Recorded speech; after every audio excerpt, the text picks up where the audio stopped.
بسم الله الرحمن الرحيم. السلام عليكم ورحمة الله وبركاته. الحمد لله رب العالمين وبه نستعين على أمور الدنيا والدين، وصلى الله وسلم على نبينا محمد وعلى آله وأصحابه ومن سار على نهجه واقتفى بأثره ودعا بدعوته واستنى بسنته إلى يوم الدين. سبحانك لا علم لنا إلا ما علمتنا إنك أنت العليم الحكيم. رب اشرح لي صدري ويسر لي أمري واحلل عقدة من لساني يفقه قولي ولا حول ولا قوة إلا بالله العلي العظيم. أما بعد. Alhamdulillah, kita panjatkan setinggi-tinggi kesyukuran kehadrat Allah Subhanahu Wa Taala. Kita dapat bertemu dalam majlis ilmu membahaskan berkenaan dengan tarikh dan juga sirah para nabi dan rasul berdasarkan kitab Al-Bidayah wan Nihayah karangan Al-Imam Al-Muhaddith Al-Mufassir Abu Al-Fida Ismail ibn Umar ibn Kathir Ad-Dimashqi Asy-Syafi'i rahimahullahu taala, yang mana kita masih lagi membahaskan berkenaan dengan kisah Nabi Allah Musa alaihi salam. Baik. Jadi perbahasan kita berhenti pada penjelasan Imam Ibnu Kathir rahimahullahu taala terhadap ayat dalam surah Al-Qasas ayat 14 hingga 17. Walamma balagha ashuddahu wastawa atainahu hukman wa ilma wa kadzalika najzil muhsinin. Perbahasan yang seterusnya berkenaan dengan apa yang Imam Ibnu Kathir rahimahullah sebutkan. Kata beliau, lamma dzakara ta'ala annahu an'ama ala ummihi biraddihi laha wa ihsanihi bidzalika wa imtinanihi 'alayha, syara'a fi dzikri annahu lamma balagha ashuddahu wastawa wa huwa ihtikam al-khalq wal khuluq wa huwa sinnul arba'in bi qawli al-aktharin. Ataahu Allahu hukman wa ilma wa huwa an-nubuwah war risalah allati kana bashara biha ummuhu hina qala inna radduhu ilayki wa ja'iluhu minal mursalin. Baik, setelah Allah Ta'ala menyebutkan nikmat yang telah Allah kurniakan kepada ibunya, yakni ibu Nabi Musa alaihi salam, dan juga nikmat untuk Nabi Musa alaihi salam dengan Allah mengembalikan Musa kepada ibunya, dan Allah melimpahkan ihsannya dengan hal tersebut, dan Allah Subhanahu Wa Taala menyebut-nyebut nikmat yang telah Allah kurniakan kepada ibu Musa, maka Allah mula menjelaskan dan menyebutkan tentang nikmat yang berikutnya. Yang ni sebelum ni kita bincangkan pada ayat dalam Taha ayat 37. Walaqad mananna 'alaika marratan ukhra. Ini Allah Taala kata dekat Nabi Musa alaihi salam, sesungguhnya kami telah memberikan nikmat ke atasmu wahai Musa marratan ukhra. Marratan ba'da marrah, maknanya nikmat yang berulang-ulang, nikmat yang banyak. Dan seterusnya ayat iz auhayna ila ummika ma yuha, Allah Taala ingatkan kepada Nabi Musa alaihi salam tentang bagaimana Allah ilhamkan kepada ibunya untuk menghanyutkan Musa alaihi salam itu di dalam peti, di dalam tabut, dan diletakkan di dalam sungai Nil, dan dikutip oleh musuhnya, dan musuh bagi Allah Subhanahu Wa Taala. Dan Allah Ta'ala sebut wa alqaitu alaika mahabbatan minni, bagaimana Allah Ta'ala melimpahkan kecintaan, dan Allah Ta'ala menjaga dan mengawasi serta mengurus kehidupan bayi yang bernama Musa itu, sehinggalah walamma balagha ashuddahu wastawa atainahu hukman wa ilma. Baik, makna ayat ini walamma balagha ashuddahu, balagha ashuddah maknanya quwwatah, Maknanya setelah Musa sampai pada kekuatan, yakni asyuddahu quwwatahu, maknanya kekuatan fizikal. Wastawa maknanya ihtikam, ay kamula khalquhu wa khuluquhu, yakni sempurnalah fizikal kekuatannya dan sempurnalah juga akhlaknya, dan kemampuannya, al-khalqu wal khuluq. Wa huwa sinnul arba'in fi qawli al-aktharin, yakni ditafsirkan oleh majoriti ulama tafsir, kata Imam Ibn Kathir, iaitu berusia 40 tahun, sebagaimana pendapat majoriti ulama tafsir. Istawa dekat situ maknanya kamula, sempurna. Istawa kat situ maknanya sempurna. Kerana dia datang dalam bahasa Arab, maknanya dalam mutlak, secara mutlak, dia tidak datang dengan taqyid, dengan ikatan dengan apa-apa huruf selepas itu, mutlak. Wastawa maknanya kamula, ataupun ihtakama, maknanya sempurna, ihkam, sempurna dan kukuh. Jadi ditafsirkan oleh ulama tafsir, majoriti ulama tafsir, maknanya istawa di situ maknanya usia Nabi Musa alaihi salam sampai kepada 40 tahun. So 40 tahun adalah usia matang,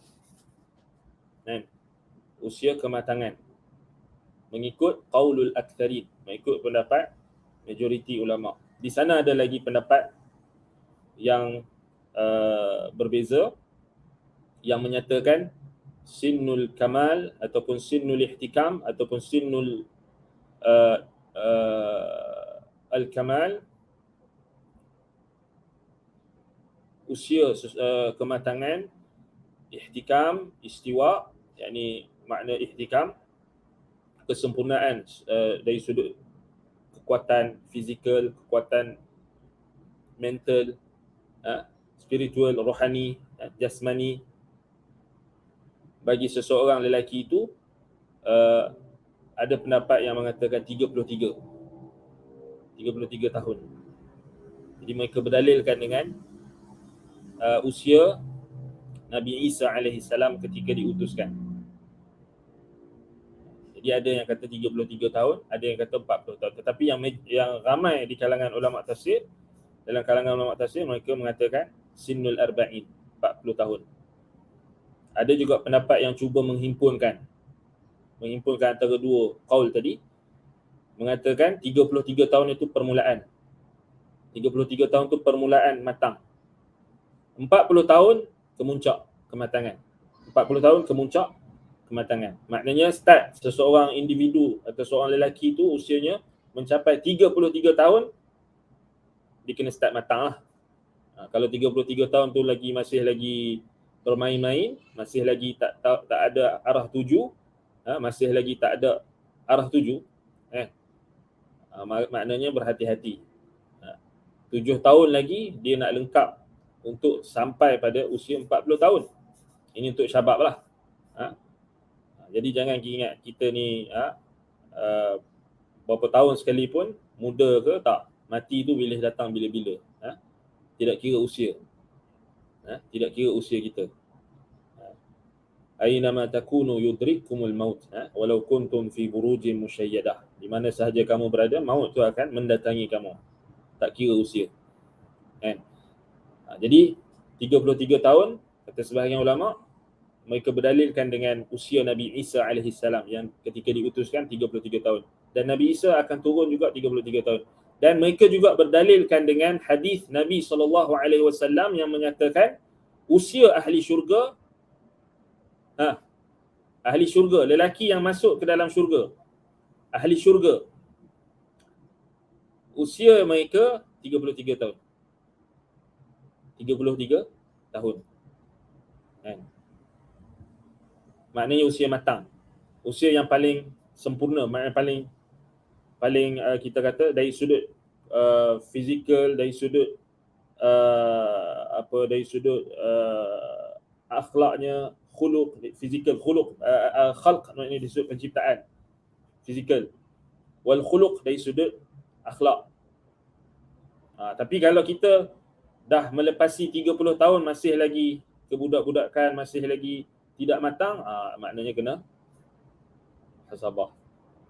Tapi tak ada lah kan, insya-Allah tak ada dah, semua orang dah dalam usia yang itu tu kita kata kebanyakan hamba-hamba Allah dalam kalangan orang beriman, maknanya dia matang 33 tahun. Kemudian 40 tahun adalah usia yang kemuncak kematangan. So ulama yang berdalilkan dengan dalil dalam ayat yang lain yang sebutkan, nas menyebutkan 40 tahun, kemudian dalil daripada peristiwa sirah bagaimana Nabi Muhammad SAW diutuskan pada usia 40 tahun. Jadi ala kulli hal, yang kita nampak yang sahihnya adalah pendapat yang mengatakan yang menjamakkan, yang menghimpunkan. Maknanya 33 tahun start, permulaan matang. Kemudian 40 tahun itu adalah kemuncak. Dan usia 30 hingga ke 40 ini adalah usia akan diujilah, maknanya diuji dari sudut agamanya, dari sudut ketetapannya, sabatnya ketika itu. Adapun usia yang sebelum itu adalah bina, usia pembinaan, maknanya usia kita kata sesuai dia seseorang itu diberikan ilmu dan hikmah, mempelajari, menuntut ilmu dan sebagainya, dan demikian juga usia yang 30 itu juga bukan bermakna dia perlu berhenti menuntut ilmu, tidak. Bahkan para sahabat Nabi, mereka menuntut ilmu sehingga usia tua. Tidak ada limit. Bukan bermaksud dalam Islam kita tak ada istilah pencen. Tak ada istilah pencen. Menuntut ilmu sampai mati. Sampai kita bertemu dengan Allah Subhanahu Wa Taala. Dalam Islam tak ada istilah pencen. Menuntut ilmu lagilah tak ada istilah pencen. Kalau bekerja tu mungkinlah. Tapi bekerja dalam agama kita Islam ini tak ada pencen. Tak ada pencen sampai kita mati. Demikian juga kita berdakwah, demikian juga kita memperjuangkan agama Allah, tak ada istilah pencen. Tak ada istilah pencen. Kita kena tetap berterusan. Baik. Jadi Allah Ta'ala sebut walamma balagha ashuddahu, ashuddah maknanya quwwatah. Yakni kekuatan. Ashuddahu maknanya kekuatan. Kalau kita tengok dalam tafsir ulama salaf,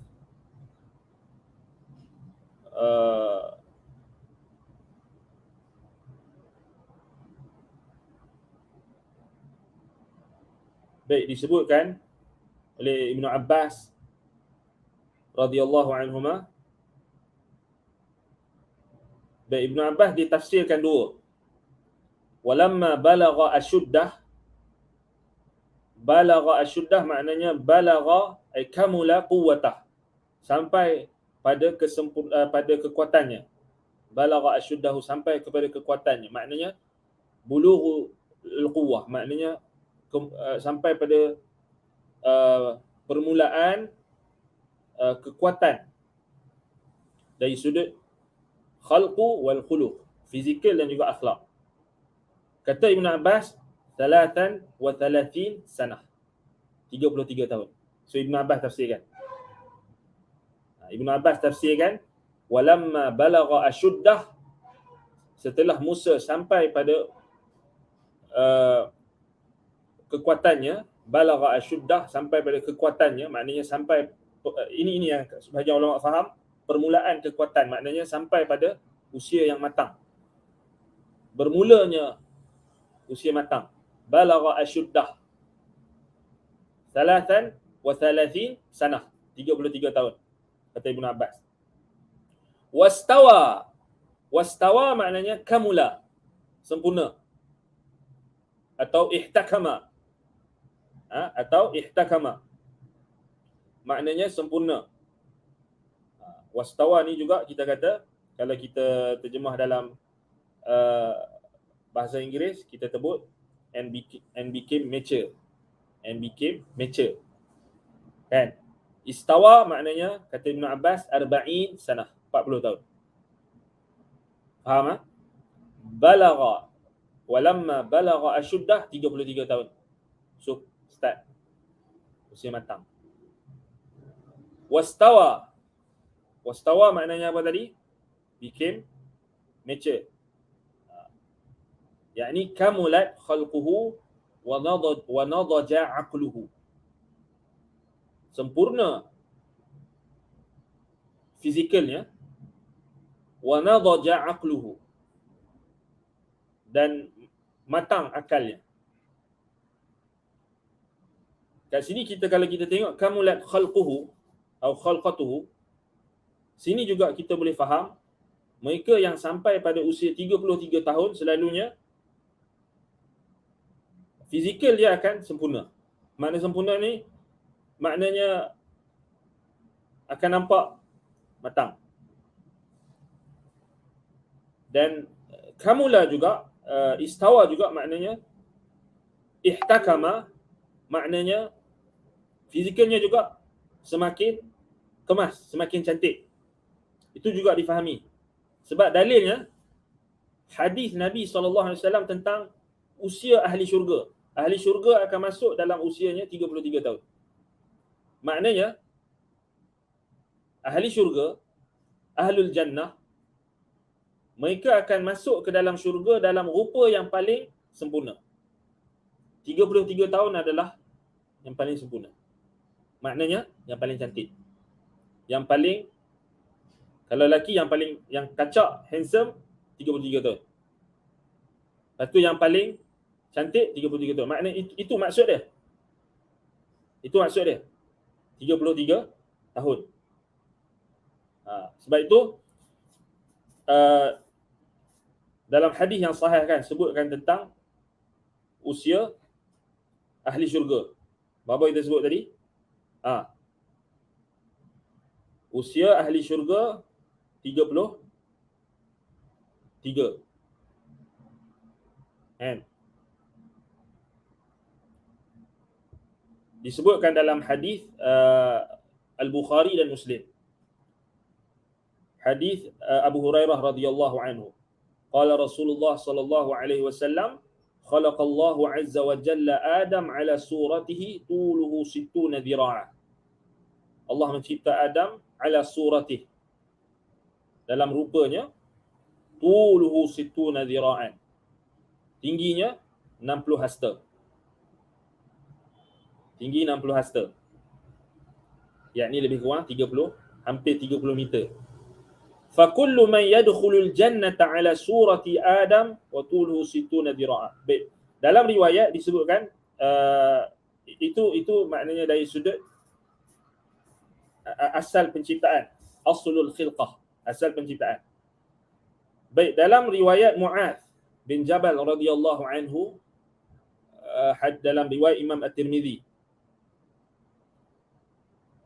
Mu'adz bin Jabal radhiyallahu anhu meriwayatkan bahawa Nabi SAW bersabda, yadkhulu ahlul jannah al-jannata jaradan, maradan, mukhilin atau mukhilin abna'u 30 atau 33 sanah. Hadis ini diriwayatkan oleh Imam At-Tirmizi dan disahihkan oleh Syekh Al-Albani rahimahullah dalam Sahih Al-Jami'. Dalam riwayat Imam Ahmad, abna'u 33. Kata Syekh Ahmad Syakir, isnaduhu hasan. Maknanya ahli syurga akan masuk ke dalam syurga jaradan maradan mukhilin abna'u 30 atau 33 sanah. Jaradan maknanya jardan ataupun jardan maknanya tidak berbulu pada jasadnya. Maknanya tidak berbulu pada jasadnya. Mardan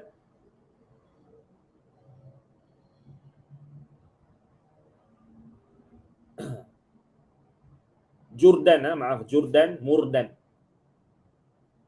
Jurdan tidak berbulu jasad, murdan maknanya la lihyata lahu, tidak ada janggut. Jadi dia berbeza dengan di dunia. Kan? Usia mereka abna'u thalath wa thalathin, 33 tahun. Itu dalil. Jadi macam mana kita boleh faham 33 tahun tu adalah usia yang kita kata mencapai kemuncak kematangan, bahkan fizikal, dari sudut fizikal pun dia makin, kita kata makin sempurna. Base pada ayat walamma balagha ashuddahu wastawa atainahu hukman wa ilma. Itu maksud dia. Maknanya di sini ialah kan kita kata mungkin usia dia sebelum 20-an, 19 tu nampak kebudak-budakan lagi kan. Tapi bila dah sampai 33 sehingga 40, maknanya itu usia yang matang. Di situ kalau kita tengok tafsiran ni, wastawa ihtikam al-khalqu wal khuluq. Ibnu Abbas tafsirkan walamma balagha ashuddahu, 33 tahun. Ketika Musa sampai pada usia kekuatannya. Ashuddah maknanya quwwatah, kekuatan fizikal, kekuatan akal. Sebahagian ulama tafsirkan wastawa tu maknanya nadaja aqluhu kamula khilqatuh, sempurna fizikalnya dan juga sempurna akalnya dalam usia 40 tahun. Baik, dalam sebahagian riwayat disebutkan juga daripada Ibn Abbas, disebutkan walamma balagha ashuddahu wastawa. Al-ashudd yakni quwwatah, ashuddah maknanya quwwah, usia yang maknanya seseorang individu itu mencapai kekuatan yang boleh kita kata yang sudah matang. Yang sudah matang ma baina 18 ila 30, antara 18 tahun hingga 30 tahun. Itu juga datang dalam riwayat Ibn Abbas. So maknanya permulaan bagi permulaan matang tu, dia ada permulaan lagi 18 tahun. So kita panggil usia bukan matang, kita panggil usia yang dalam bahasa kita kata apa? Usia kita panggil apa? Tapi sekarang ni 18 tahun tak matang-matang lagi kan. Tapi sepatutnya 18 tahun tu dia sudah boleh buat keputusan. Maknanya dia boleh dalam kita punya ni apa, 18 tahun ni orang panggil apa? Usia apa? Tak panggil dewasa kan. Maknanya dah start boleh buat lesen kan. Buat lesen kereta, buat lesen motor 18 tahun. Sekarang dah boleh mengundi kan. Tapi ada orang kata nak tarik balik. Kita menyesal bagi 18 tahun ni tak tahu apa. Itu di negara kita lah. Tapi di negara-negara lain 18 tahun tu sudah boleh buat keputusan. Semua masih lagi dalam penjagaan lah kan, masih lagi dalam penjagaan, cuma dia sudah diberikan kebebasan, sedikit kebebasan, dan diberikan hak yang tertentu, yang dia ada hak dia yang tertentu yang diberikan kepadanya, tetapi masih lagi dalam penjagaan lah kan, dalam penjagaan kedua ibu bapanya. 18 tahun sehingga 30 tahun. 18 itu maknanya dalam sebahagian riwayat Ibn Abbas disebutkan 18 hingga 30 tahun yang dimaksudkan dengan balagha ashuddah. Kemuncak dia yang 30 tahun, 33 tahun. Al-istiwa di sini, istiwa ni bukan makna bersemayam jangan salah faham. Istiwa kat sini maknanya iktimal atau ihtikam, kamula. Al-kamal maknanya sempurna. Sempurna. Ihtikam. Baik, antara 30 tahun sehingga 40 tahun. Baik. Kemudian kata Ibn Abbas, fa idza zada ala 40 akhadha fin nuqsan. Subhanallah. Bila dah bertambah pada 40 tahun ke atas, dia akan berkurang balik. Subhanallah. dia akan berkurang. Maknanya dia kekuatan tu akan berkurang, dia bukan bertambah. So dia yang usia yang bertambah ni 18 sampai 30 sampai 40. Sebab itu kita kena didik syabab kita dalam usia macam ni. Buat apa? Didik dengan ilmu, didik dengan kekuatan. Syabab sepatutnya, pemuda-pemuda ni sepatutnya dididik dengan fizikal supaya mereka kuat, kukuh. Bukannya bagi main game saja. Macam budak zaman sekarang ni, tak tahu, kita pun tak tahu apa, main game, lepas tu baca komik. Jadi itu yang jadi lembek tu. Tak ada kekuatan. Main TikTok. Lepas tu bercinta, lara, leka. Usia 18 dengan 30 ni bahaya. Kalau kita hanya bagi mereka hiburan, bagi mereka hanya main game saja, berseronok saja, sepatutnya usia 18-30 tu kita bagi mereka berdikari dari sudut, ialah sepatutnya perkara-perkara yang berkenaan dengan, maknanya kalau kita tengok di negara-negara maju kan, ataupun negara-negara yang ke depan, so mereka kenakan dari sudut ada khidmat ketenteraan dan sebagainya kan. Tapi negara kita ni maksudnya tak tahu lah macam mana. Kita pun risau tengok anak muda zaman sekarang. Dalam usia 18 hingga 30 tu buat apa? Tapi bagi kita sebagai penuntut ilmu, 18 dengan 30 tahun ini adalah usia, maknanya dia membentuk peribadi dari sudut akhlaknya, dari sudut agamanya. Maknanya usia yang kita kata apa? Sepatutnya diberikan fokus penekanan, bukan merosakkan. Bukan bagi hiburan yang melalaikan. Tengok sekarang ni kan, orang muda kita tak tahu apa benda yang mereka, kita risau tengok dan bimbang masalah-masalah sosial yang berlaku. Sebab itu perlu diperkasakan peranan syabab ini. Dalam usia balagha asyuddah, maknanya 18 hingga 30 tahun tu perlu diberikan fokus. Bukan hanya bagi hiburan saja. Ni salah. Kita apa yang pemuda-pemuda nak, bagi hiburan, bagi sukan, bagi perkara yang melalaikan. Hiburan. Kita tengok dekat negara Arab sekarang ni pun tak selamat lah. Hedonisme. Termasuklah sukan yang melampaui batas, sukan-sukan yang dah jadi fanatik dah kan, bola apa semua tu. Dia ada sisi negatif dia. Bukan tak boleh main, bukan tak boleh langsung kita kata ni kan, tapi dah sampai tahap memuja-muja pemain bola lebih daripada sepatutnya. Allahul musta'an, ni akhir zaman. Sepatutnya diberikan didikan,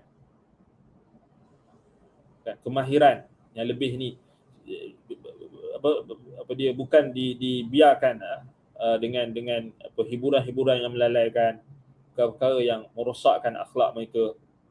Ini bukan kata umur 18 tahun, 5 tahun, 6 tahun pun dah mak bapak dah biar dah bagi main TikToknya, main media-media sosial atau main benda-benda yang melarakan, leka kan. Bukan kata 18 tahun, 3 tahun pun ada dah.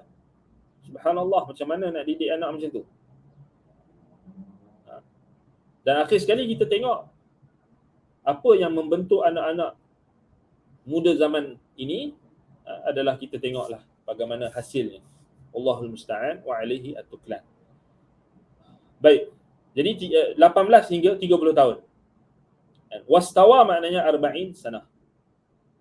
Mujahid bin Jabar al-Makki dia awalkan sikit. Dia kata balagha asyuddah tu sampai 20 tahun. 18 sampai 20 tahun. 20 tahun tu balagha asyuddah. Wastawa 40. Qatadah Ibnu Di'amah As-Sudusi kata balagha asyuddah sama macam Ibnu Abbas, 33 tahun. Wastawa maknanya 40. Istawa apa kita kata tadi? Kamula. Ihtakama. Sempurna. Baik. Jadi 20 tahun. Sama juga Sufyan Ats-Tsauri kata balagha asyuddah digenap dia tambah 34 tahun. Sufyan Ats-Tsauri punya pendapat. Wastawa sama 40 tahun.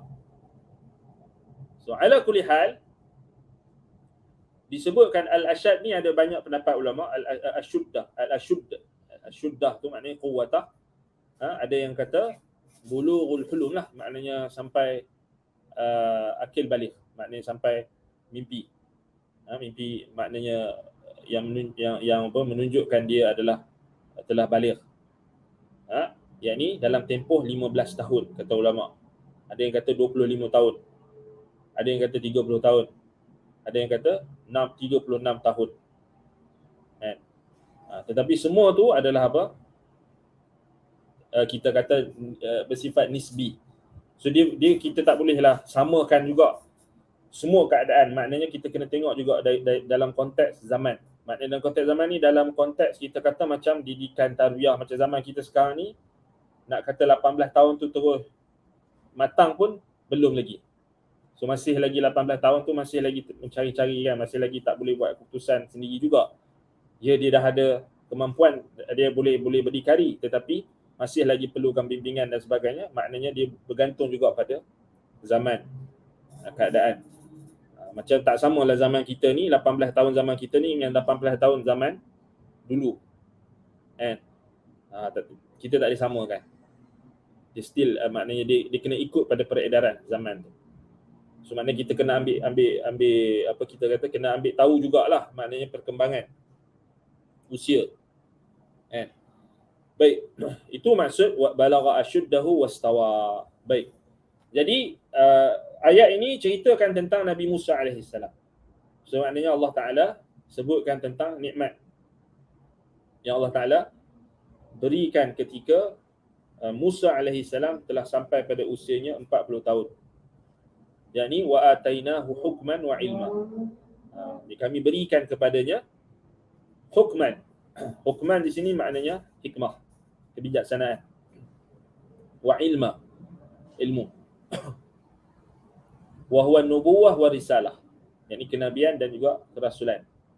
Allati kana basyara biha ummuhu hina qala inna radduhu ilayki wa ja'iluhu minal mursalin. Yakni ketika Allah Taala memberikan khabar gembira dengan khabar tersebut kepada ibunya.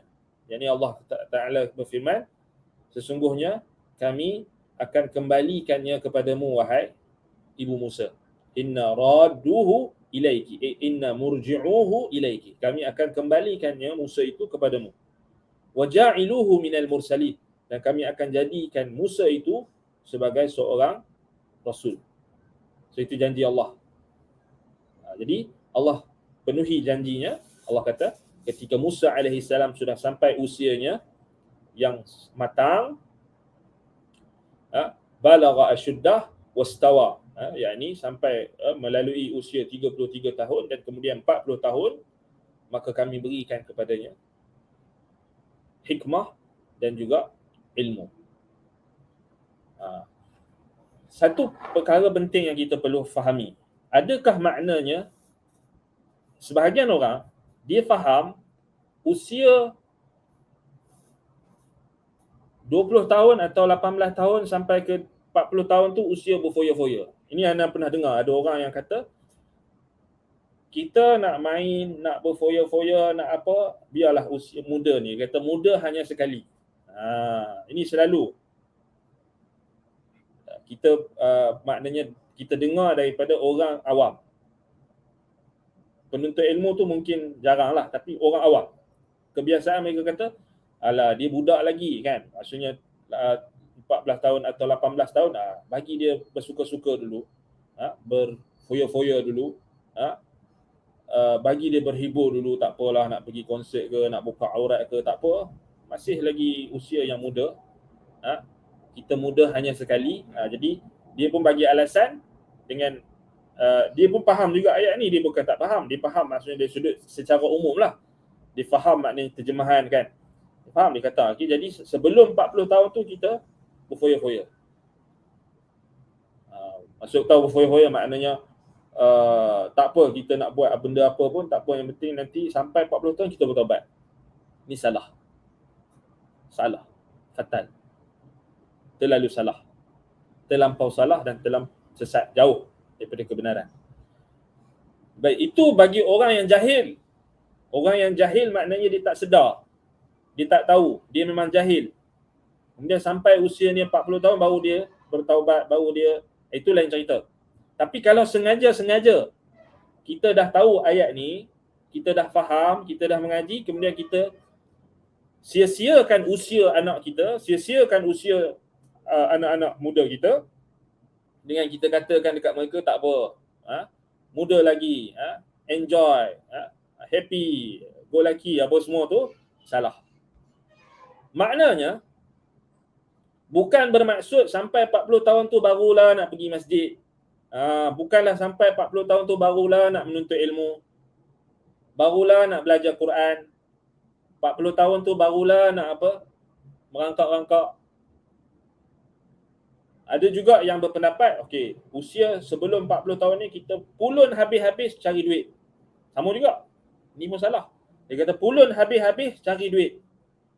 Cari rezeki sampai pulun habis-habis, dia kata.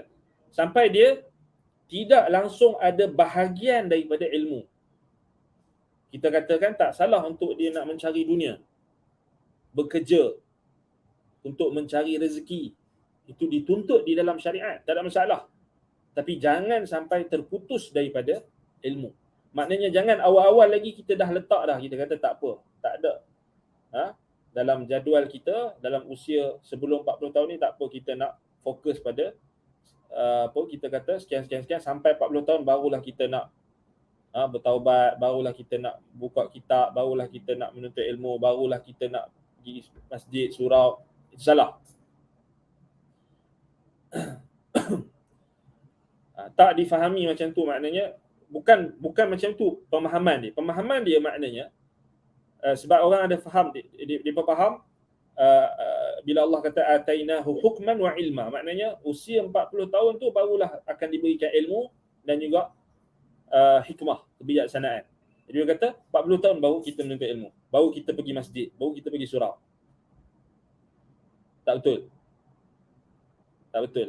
Sebab pemahaman kita ayat ini bukan cerita suruh kita jadi macam Nabi Musa AS. Dia diwahyukan, dia diberikan Allah hikmah, dia diberikan kerasulan, kenabian. Kita tak boleh faham daripada ayat ni, kita kata sampai usia aku 40 tahun barulah aku kena belajar. Lain. Beza sama sekali.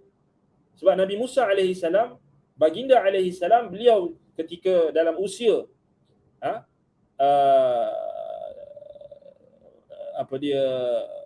18 hingga 30 tahun itu, beliau berada di bawah pengawasan dan juga penjagaan Firaun.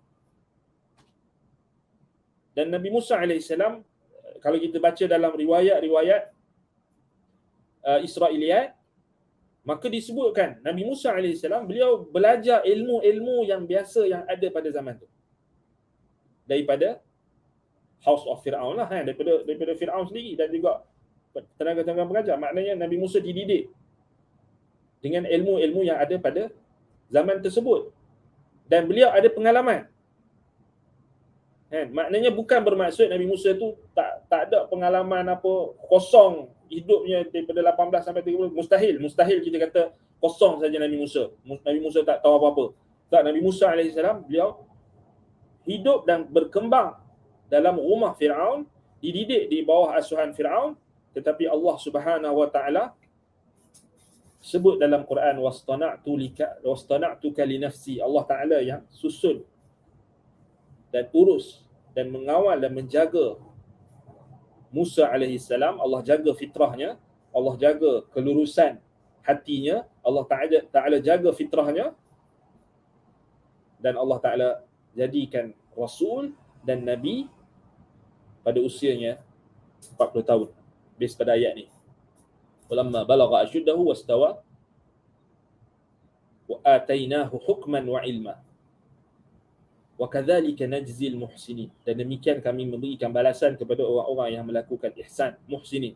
So maknanya Nabi Musa alaihissalam dalam hidupnya sebelum sampai pada waktu yang Allah Ta'ala tetapkan untuk dia diutus menjadi Rasul, diberikan hikmah kebijaksanaan, Nabi Musa adalah seorang yang muhsinin. Itu maksudnya wa kadzalika najzil muhsinin. So maknanya Nabi Musa alaihissalam dalam tempoh 18 tahun sampailah ke usia 33 tahun, maknanya penuh dengan ihsan. Maknanya ini dalil. Sebab Allah kata wa kadzalika najzil muhsinin. So tidak bermakna Nabi Musa alaihissalam berfoya-foya. Tidak bermakna Nabi Musa alaihissalam tidak ada apa-apa usaha ataupun tidak ada apa-apa kita kata perkara yang dilakukan oleh Musa alaihissalam. Tak mungkin kita faham usia Nabi Musa daripada 18 sampai 33 tahun tu kosong. Mustahil. Tak masuk akal maknanya kita kata Nabi Musa alaihissalam duduk goyang kaki saja, melepak ke? Tak. Mustahil. Kiaskan dengan Nabi kita Muhammad sallallahu alaihi wasallam. Nabi Muhammad sallallahu alaihi wasallam usia baginda ketika 25 tahun, baginda alaihi salatu wassalam menikah dengan Khadijah, meniaga, cari pengalaman. Kemudian ketika usia Nabi sallallahu alaihi wasallam 12 tahun, Nabi Muhammad sallallahu alaihi wasallam menyertai kafilah dagangan bersama dengan bapa saudaranya Abu Talib ke Syam. Kemudian ketika usia Nabi sallallahu alaihi wasallam belasan tahun juga ataupun hampir 20 tahun, Nabi Muhammad sallallahu alaihi wasallam ikut serta membantu bapa-bapa saudaranya mengisi bekas-bekas panah dengan anak-anak panah, maknanya berjihad, berperang. Maknanya tak kosong. Sampailah usia Nabi sallallahu alaihi wasallam 40 tahun, diutuskan menjadi rasul. So maknanya sama macam Nabi Musa alaihi salam. So ini agak terperinci kita bahaskan sebab kita nak menjelaskan tentang kepentingan kita menjaga usia sebelum sampai usia yang matang tadi. Maknanya kalau kita tengok, kita perhatikan nak membentuk kematangan seseorang itu bukan dengan kita beranggapan biar dulu dia sibuk dengan dunia, biar dia berfoya-foya dulu, kemudian senang. Dia ingat senang. Terus nak dapat hikmah, terus automatically nak dapat hikmah, kebijaksanaan tu usia 40 tahun terus dapat. Tak. Dia kena ada usaha daripada awal. So maknanya dalam konteks kita zaman sekarang ni, anak-anak kita perlu diberikan pengalaman menuntut ilmu, bermusafir, kalau perlu bermusafir kan, untuk mencari pengalaman, menuntut ilmu dalam usia yang kita kata 18 hingga 30 tahun tu.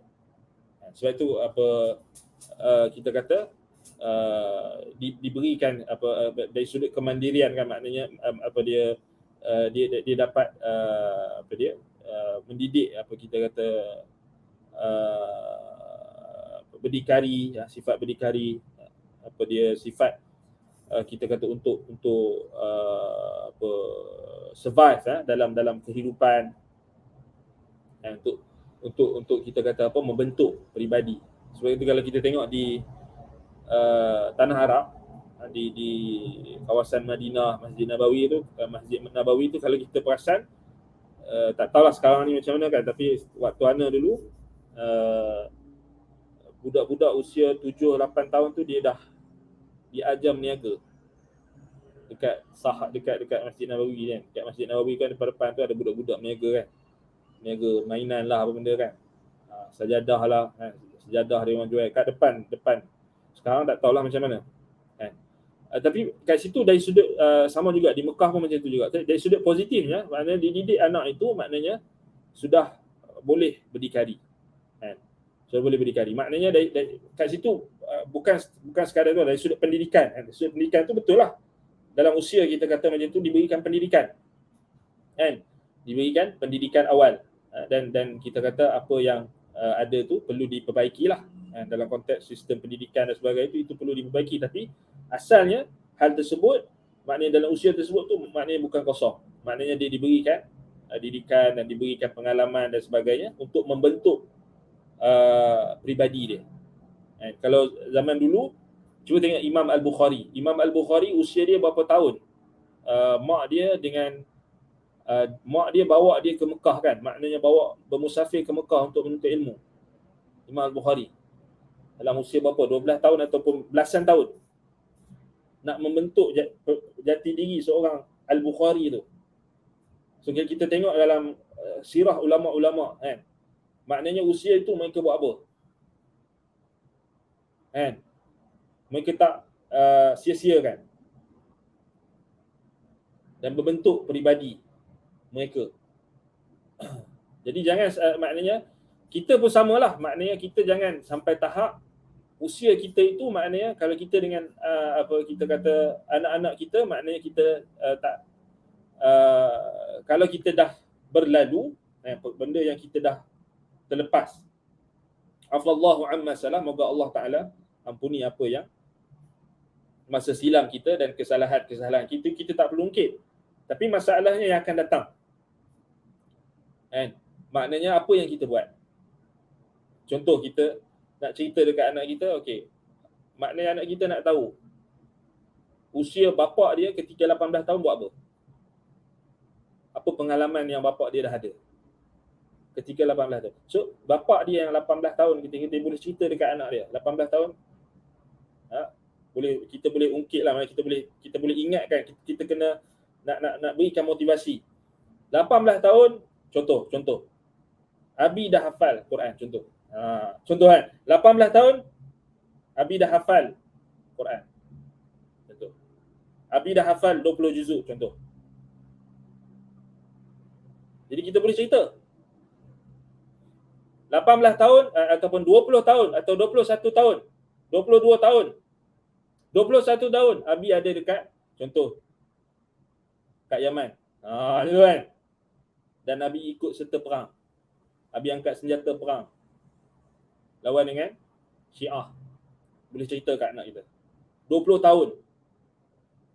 Contoh, Abi pergi nak menuntut ilmu tu, Abi kena pakai mulatham, kena tutup muka.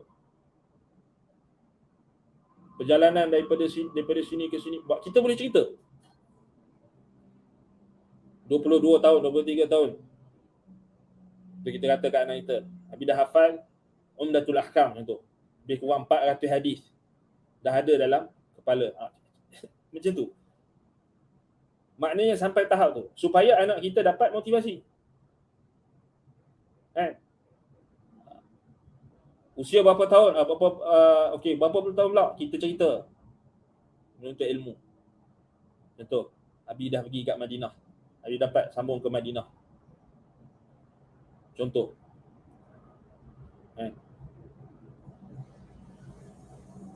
Ataupun kalau kita yang mungkin tak belajar, atau kita yang mungkin dalam negara saja, kita kata dah masuk universiti sekian, dah buat macam ni, dah waktu usia macam ni, contoh cerita dekat anak kita kan, ayah dah bekerja waktu tu, cari orang dulu banyak waktu, tapi zaman sekarang ni kita risau, kita bimbang. 18 tahun buat apa?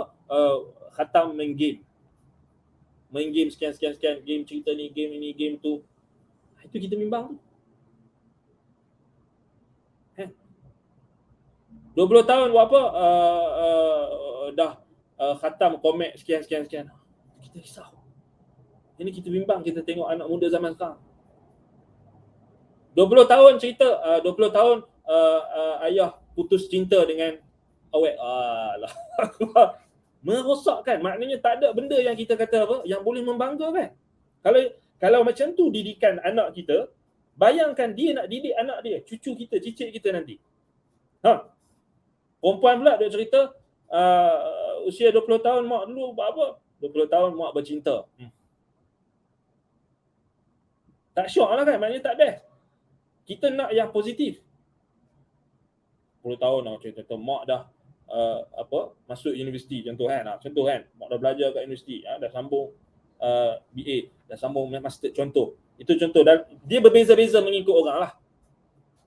Mengikut apa yang Allah Ta'ala mudahkan kepada kita. Ada orang yang dia meniaga contohnya, dia boleh cerita dekat anak dia. Ayah meniaga sekian. Usia sekarang dulu buat macam ni, buat ni. Meniaga jatuh, meniaga. Tak ada. Dia urusan dunia pun tak ada masalah. Selagi benda tu membawa kepada kebaikan dunia dan membawa kepada kebaikan akhirat, maknanya nak kata apa? Bina sirah hidup kita. Dan didik anak kita supaya mencontohi sirah hidup kita. Maknanya kita sendiri kena bina sejarah kita. Buat sejarah kita sendiri. Maknanya apa yang kita boleh ceritakan kepada anak kita. Itu peranan mak ayah zaman sekarang. Kalau sekarang kita mungkin tak ada kemampuan nak bermusafir, kita tak nak, paling kurang kita tahu usia ayah waktu sekarang ni 40 tahun, 30 tahun, 20 tahun, ayah dah khatam kitab ni contoh. Ayah dah hafal Arba'in Nawawi contoh, 40 hadis 40 contoh. Maknanya sekurang-kurangnya kita ada sesuatu yang kita boleh ceritakan kepada anak kita. Sebagai satu bentuk wa amma bi ni'mati rabbika fahaddith. Kita nak sebut-sebut nikmat Allah kepada kita. Macam Allah Taala kata dekat Nabi Musa, walaqad mananna 'alaika marratan ukhra. Sebab itu penting kita kena bina sejarah hidup kita. Bina sejarah hidup. Tak semestinya kena benda-benda yang melibatkan dunia, maknanya kena dapat anugerah dulu kan, kena dapat anugerah dapat datuk ke, dapat datuk seri ke, dapat anugerah ini ke, anugerah kita. Tak semestinya. Apa yang dimudahkan Allah kepada kita, apa yang Allah mudahkan kepada kita. Kalau kita tidak ada sejarah yang baik, macam mana kita nak ceritakan kepada anak? Bagi mereka yang Allah uji dengan sejarah yang silap, sejarah gelap yang silap, maka tutuplah sejarah itu dan bina sejarah yang baru. Kerana Allah Ta'ala tak tengok pada sejarah lampau. Innamal a'malu bil khawatim. Amalan itu berdasarkan pengakhiran. Jadi itu juga, kita tak boleh juga nak terlampau berbangga-bangga dengan sejarah. Ya, kita kena bina sejarah hidup kita. Jaga nama baik kita, nama baik keluarga kita, nama baik yang Allah Ta'ala telah jaga kita. Cuma jangan sampai tahap kita terpedaya dan kita tak sedar sebenarnya bukan permulaan itu yang dikira, tetapi pengakhiran. Itu sebab bagi orang yang mungkin tidak ada apa yang dia nak ceritakan kepada anak-anak dia ataupun kepada keluarga dia, sejarah maknanya semuanya ujian Allah Ta'ala kepadanya sebelumnya, ataupun benda-benda yang buruk itu yang berlaku pada sebelumnya dikhabarkan dalam bentuk kita kata memberi pengajaran, itu diharuskan. Tetapi ingatlah, innamal a'malu bil khawatim. Amalan itu berdasarkan pengakhiran. Baik macam mana sekalipun permulaan hidup kita, tapi kalau pengakhiran kita buruk, wal'iyadzubillah, tidak bermanfaat. Sebab itu ayat ini sebenarnya nak cerita dekat kita, kalau kita betul-betul ta'ammul, kita betul-betul tadabbur ayat ni, walamma balagha ashuddahu wastawa atainahu hukman wa ilma wa kadzalika najzil muhsinin. Maknanya Nabi Musa alaihi salam dalam usia dia yang awal lagi, dia telah dilimpahkan dengan ihsan. Maknanya dia dah buat baik. Sebab tu Allah kata wa kadzalika najzil muhsinin. Maknanya Allah bagi Musa alaihi salam hikmah, hukman wa ilma, kerana sirah hidup dia yang baik. Nampak? Tapi dalam sirah hidup Nabi Musa AS yang baik tu, ada tak ujian yang Allah Ta'ala kenakan? Wa fatannaka futuna. Antaranya Nabi Musa tersalah. Wa qatalta nafsan. Kau telah bunuh satu jiwa yang tidak berhak untuk dibunuh. Dan Nabi Musa bertaubat. Nampak? Itu juga memberi khabar gembira untuk kita semua. Kalau kita ada masa silam yang buruk, jangan kita berputus asa daripada rahmat Allah. Musa AS telah terjebak dalam satu jenayah, membunuh satu jiwa yang tidak bersalah tanpa sengaja. Tapi Allah Ta'ala tetap kenangkan nikmatnya. Sama juga kita, kalau kita ada tergelincir, tergelincir dalam kemaksiatan, kesalahan, kemungkaran, tinggalkan. Bertaubatlah kepada Allah dan anggaplah hal tersebut sebagai ujian dan juga nikmat yang Allah Ta'ala nak suruh kita kenang, maknanya selepas kita bertaubat kepada Allah SWT. Itu semua kan. Wa qatalta nafsan fanajjaynaka minal ghammi wa fatannaka futuna. So ini juga boleh kita katakan ayat yang orang zaman sekarang kata healing healing. Sebenarnya Quran penuh dengan healing. Syifa. Quran penyembuh. So ini kalau orang yang ada ayat ni, kalau ada dalam surah Taha ayat 40, wa qatalta nafsan fanajjaynaka minal ghammi wa fatannaka futuna. Ayat ni kalau kita katakan ayat healing, dia ayat healing. Syifa. Semua Quran, semua ayat Quran adalah healing. Bagi orang yang ada sejarah silam yang gelap, kita tak mau menyingkap apa yang telah Allah Ta'ala tutupkan. Dan kita diperintahkan untuk menutup aib kita dan menutup aib saudara kita. Man satara musliman satara Allahu yaumal qiyamah, atau satara aibahu yaumal qiyamah, atau kama qala. Barang siapa yang menutup aib seorang muslim, maka Allah akan menutup aibnya pada hari kiamat kelak. So kita diperintahkan untuk tutup aib kita sendiri, menutup aib orang lain. Masa silam kita itu lipat, tetapi jangan kita mengungkit atau menganggap bahawasanya apa yang Allah uji dari sudut masa silam kita yang gelap itu, maknanya kita selama-lamanya akan terus dalam kegelapan. Tapi tengok Allah kata kat Nabi Musa, wa qatalta nafsan, kamu telah bunuh satu jiwa. Berat. Fanajjaynaka minal gham, kami selamatkan kamu wahai Musa daripada kegelisahan, daripada kemurungan, al-gham, daripada kerisauan, daripada kebimbangan. Kalau kita ikut logik zaman sekarang ni, bayangkan ikut logik zaman sekarang ni, bunuh orang satu jiwa dah dikira penjenayah. Betul tak? Dah dikira penjenayah. Rekod buruk. Tapi tengok Allah Ta'ala didik kita, tidak semestinya orang yang buat salah tu, orang yang terjebak dalam kesalahan, terus automatically kita panggil dia mujrim, penjenayah selama-lamanya. Tak, Allah Ta'ala bagi peluang. Wa qatalta nafsan fanajjaynaka minal gham. Nabi Musa adalah contoh. Allah jadikan dia qudwah, contoh kepada orang-orang yang tersalah, orang-orang yang tersilap. Antaranya dalam membunuh. Bayangkan, ini dosa besar. Sebab itu Nabi Musa AS merasa sangat rusing, gham, rasa bimbang. Allah kata wa fanajjaynaka minal gham. Itu dalam surah Taha ayat 40 yang kita dah sebutkan sebelum ni. Baik, balik pada ayat Al-Qasas 14 hingga 17 tadi. Imam Ibn Kathir rahimahullah kata, kemudian thumma syara'a fi dhikri sababi khurujihi min biladi Misra. Kemudian Allah Ta'ala mula menyebutkan tentang sebab keluarnya Musa daripada negeri Mesir. Wa dhahabuhu ila ardi Madyan, dan pemergiannya ke arah negeri Madyan, bumi Madyan. Wa iqamatuhu hunalika hatta kamula al-ajal wa anqadha al-amad. Sehingga penetapan Nabi Musa menetap di sana sehinggalah telah sempurnanya ajal, sempurnanya ketetapan. Wa kana ma kana min kalamillahi lahu wa ikramuhu bima akramahu bihi kama sayati. Dan maknanya sampai tahap Musa itu disampaikan wahyu kepadanya untuk menjadi rasul. Faqala ta'ala, dan itu akan datang wa ikramuhu bima akramahu bihi, dan apa yang Allah muliakan kepadanya dalam bentuk pemuliaan yang Allah berkata-kata dengan Musa dan didekatkan Musa kepada Allah Ta'ala kan. Yang ni ketika dia nak dapat wahyu. Faqala ta'ala, kata Imam Ibn Kathir, wa dakhala al-madinata ala hini ghaflatin min ahliha. Dan Musa masuk ke dalam negeri Madinah, yakni kota, ala hini ghaflatin min ahliha. Hini ghaflatin min ahliha, kata Ibn Abbas, Sa'id bin Jubair, Ikrimah, Qatadah, As-Suddi, dhalika nisfun nahar, wa dhalika nisfun nahar, yakni pada pertengahan siang, pada pertengahan hari, di tengah hari, nisfun nahar, tengah hari.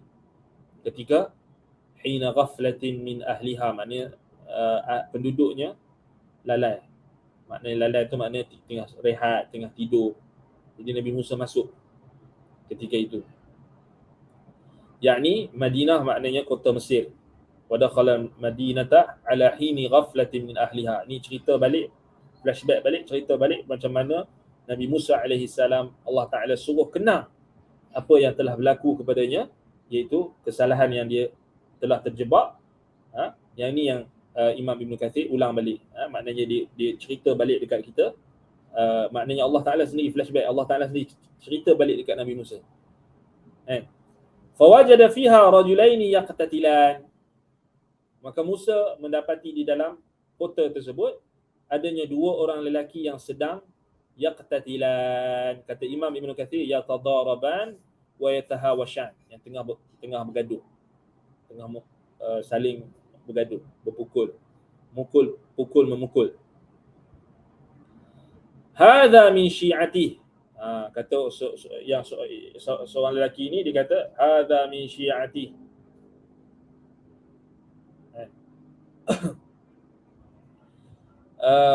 Ai Israeli, ataupun kata Musa AS, ini adalah syiahku, ini adalah kelompokku, ini adalah Israeli, Bani Israel.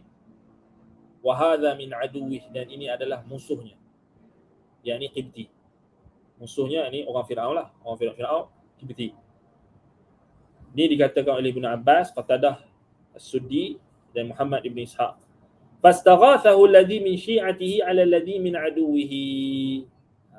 Kata Imam Ibn Kathir, وذلك أن موسى عليه السلام كان له بديار مصر صولة بسبب نسبته إلى تبني فرعون له وتربيته في بيته، وكان بنو إسرائيل قد عزوا وصار لهم وجاهة وارتفعت رؤوسهم بسبب أنهم أرضعوه وهم أخواله أي من الرضاعة.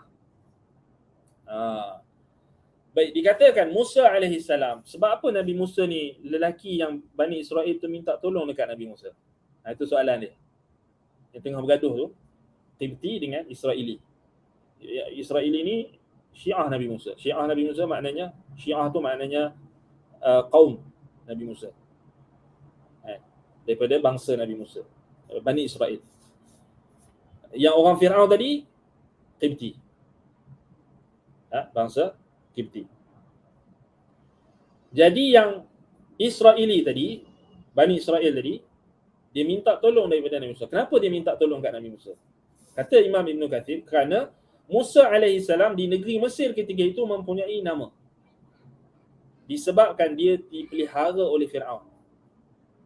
Dia dididik di dalam rumah Firaun, istana Firaun. Dan Bani Israel merasa berbangga dengan Musa. Sebab Musa ada kedudukan di sisi Firaun. Dan Bani Israel mengangkat kepala mereka, maknanya melihat Musa ini seorang yang akan menjamin keselamatan mereka, yang akan menyelamatkan mereka. Kerana Musa dididik, dijaga, anak angkat Firaun, annahum arda'uhu wa hum akhwaluhu ay min ar-radha'ah. Dikatakan juga Musa alaihi salam juga maknanya dia dipelihara dan disusukan di rumah, di istana Firaun, ay min ar-radha'ah, daripada maknanya apa? Dari sudut diberikan ibu susuan ataupun disusukan Musa itu di dalam istana Firaun. فلما استغاث ذلك الإسرائيلي موسى عليه السلام على ذلك القبطي أقبل إليه موسى. Baik, jadi ketika bergaduh, dua orang tadi bergaduh, seorang Bani Israel, seorang Qibti, orang Firaun. Jadi bila mereka bergaduh tu, yang Israeli ni, orang Bani Israel ni, dia pergi minta tolong dekat Nabi Musa. Istaghatha. Istaghatha maknanya minta tolong di saat kesusahan. Istighathah. Maka Musa AS pun dengan segera datang menemui lelaki Qibti yang telah memukul dan bergaduh dengan Israeli. Maknanya kita kata dia secara fitrah, maknanya reaksi Nabi Musa tu secara fitrah, maknanya bila orang kita kan, maknanya orang bangsa kita, orang kita maknanya dizalimi dan sebagainya, secara fitrah maknanya Nabi Musa mempertahankan. Ini juga menunjukkan kepada kita, adakah salah kalau kita mempertahankan bangsa kita? Cuba tanya orang-orang liberal sekarang, orang-orang yang dia tak ada identiti, kita pun tak tahu identiti dia nak jadi apa, dia nak jadi liberal atau dia tak ada rasa sayang pada bangsa dia sendiri. Adakah salah bila kita mempertahankan bangsa kita? Tak salah. Bila bangsa kita dizalimi, tak salah. Bahkan dituntut. Dan bukan semestinya orang yang mempertahankan bangsa ni sendiri itu terus kita panggil dia fanatik ataupun rasis ataupun taksub ke. Tak semestinya. Kan? Salahkah kita pertahankan bangsa, kepentingan bangsa kita? Contoh kita bangsa Melayu. Salah ke? Tak salah, pada secara dasarnya tak salah kerana fitrah. Sama juga, salah tak kita sayang negara kita? Salah tak? Kita sayang negara kita Malaysia sebab kita orang Malaysia. Salah tak? Tak salah. Kalau ada orang cela negara kita Malaysia, orang maki hamun negara kita, kita pun marah. Salah tak? Tak salah. Sama juga Nabi Musa AS. Bila Israeli minta pertolongan daripada Musa, dia dizalimi, maknanya dipukul. Bergaduh dengan bangsa Qibti, orang Fir'aun. Nabi Musa terus pergi. Aqbala ilahi Musa, kata Ibnu Kathir, aqbala ilahi Musa. Nabi Musa terus pergi menghadap, berjumpa dengan orang Qibti tadi. Musa marah. Fawakazahu maknanya dia tumbuk. Nabi Musa tumbuk lelaki Qibti tadi. Kita tengok dalam tafsir disebutkan fawakazahu disebutkan dalam kitab-kitab tafsir, fawakazahu maknanya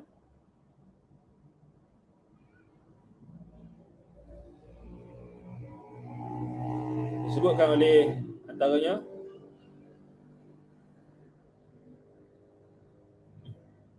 oleh Imam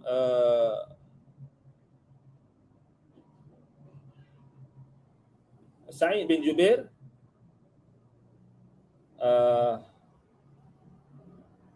Mujahid bin Jabar al-Makki, fawakazahu Musa qala bi jum'i kaffihi, tumbuk. Mujahid bin Jabar kata Nabi Musa tumbuk bi jum'i kaffihi, dengan dia menggenggam kaf, yakni genggamannya, jari jemarinya, tangannya. Nabi Musa tumbuk. Jadi Nabi Musa tumbuk, kat sinilah datang hukum. Apakah hukum Nabi Musa tumbuk dia tu kemudian mati? Kata Qatadah bin Di'amah As-Sudusi, Qatadah kata qala bi'asa fawakazahu Musa, pukul. Musa pukul dengan tongkatnya. Itu sebahagian riwayat daripada Qatadah. Tapi kalau kita tengok riwayat yang lebih sahih, Mujahid bin Jabal kata Musa tumbuk. Qatadah kata pukul dengan tongkat dia. Tapi anda tengok, kalau kita perasan, yang zahirnya seakan-akan ada kekeliruan daripada Qatadah. Sebab Nabi Musa ketika itu masih lagi bukan mengembala kambing lagi waktu tu. Jadi dia tak ada tongkat lagi. Kan? Jadi yang pendapat Mujahid tu lebih tepat. Mujahid bin Jabar al-Makki, anak murid Ibn Abbas, kata tumbuk. Qatadah kata pukul dengan tongkat. Sedangkan kita tahu Nabi Musa tak pelihara kambing lagi waktu tu. Sebab tongkat Nabi Musa tu kan disebut dalam ayat lain, wa ahushu biha ala ghanami, waktu dia duduk dekat Madian, dia jaga kambing. Dia jadi dia lari daripada lepas peristiwa ni.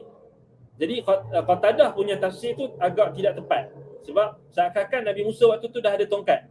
Sedangkan tongkat tu tongkat yang dia gunakan untuk tarik tarik daun-daun pokok untuk bagi kambing dia makan. Ini detail. Sebab itu pendapat Mujahid lebih tepat. Mujahid kata Nabi Musa tumbuk dengan bijum'i kuffihi ataupun bijum'i kaffihi, dengan tumbukan. Qatadah kata dengan tongkat dia. Tongkat main mana? Tongkat Nabi Musa belum larikan diri lagi. Belum pergi Madian untuk jaga kambing lagi. Untuk pelihara kambing, untuk jadi pengembala kambing. Nabi Musa masih ada dekat Mesir. Belum larikan diri lagi. Baik. Tapi Qatadah kata walam yata'ammad qatlahu. Itu penting. Tafsir Qatadah penting pada walam yata'ammad qatlahu. Musa tidak sengaja membunuhnya. Itu penting. Tu yang tafsir Qatadah tu kita ambil yang walam yata'ammad qatlahu je. Adapun bi'asah Qatadah keliru. Yang sahih Mujahid punya tafsir. Mujahid kata ditumbuk. Yang kita ambil yang Qatadah punya tafsir, Qatadah kata walam yata'ammad qatlahu. Fawakazahu Musa, maknanya Musa tumbuk dengan, kata Mujahid, Musa tumbuk dengan tangannya. Kata Qatadah dengan tongkat, itu tak tepat. Tapi Qatadah kata dia tidak sengaja untuk membunuhnya. Itu betul. Muqatil bin Sulaiman sebut fawakazahu Musa bikaffihi marratan wahidah. Musa tumbuk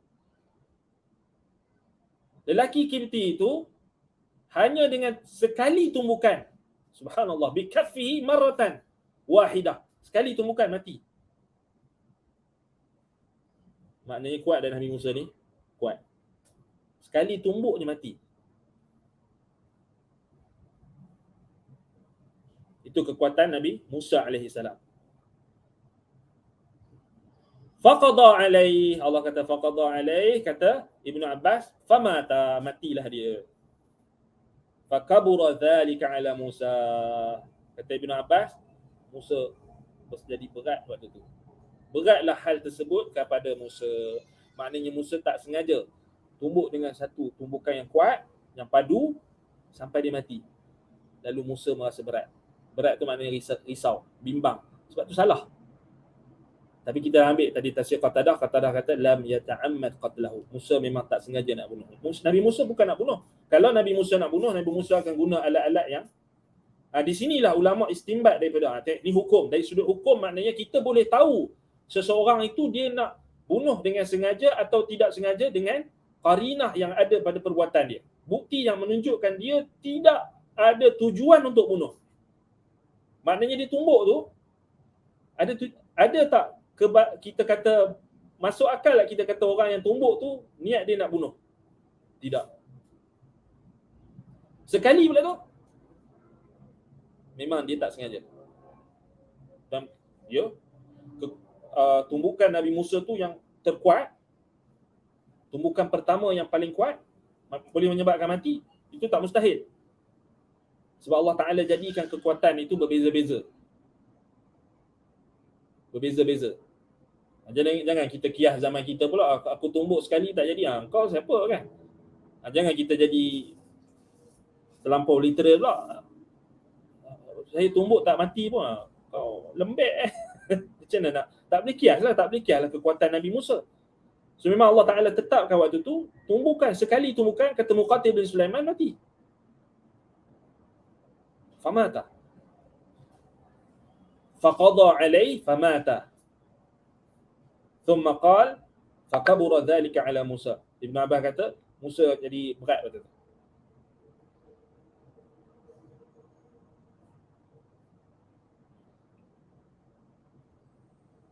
Hasan al-Basri kata ketika itu tak boleh undang-undang Firaun, undang-undang di zaman tu, maknanya undang-undang ketika itu di Mesir, tak boleh membunuh dengan tumbukan.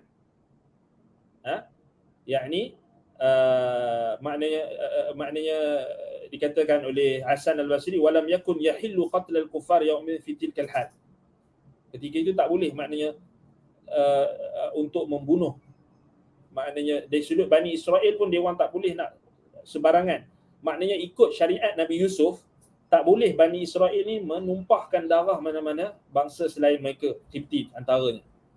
Dengan cara tersebut, antara termasuk dan dengan tumbukan. Kanat hal kafin 'alil kitab.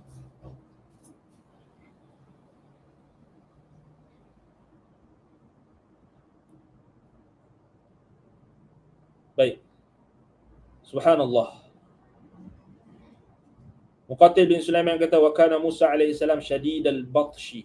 Nabi Musa alaihi salam dia ada kita kata waktu tu kita tahu syadidul batshi ni maknanya kita kena faham keadaan Nabi Musa AS ketika itu, ketika dia melihat seorang Israeli, seorang yang berbangsa dengan bangsa dia, dizalimi oleh seorang Qibti, orang Fir'aun, maka Nabi Musa melihat ini adalah satu kezaliman, dia marah kerana nak mempertahankan mazlum, orang yang dizalimi.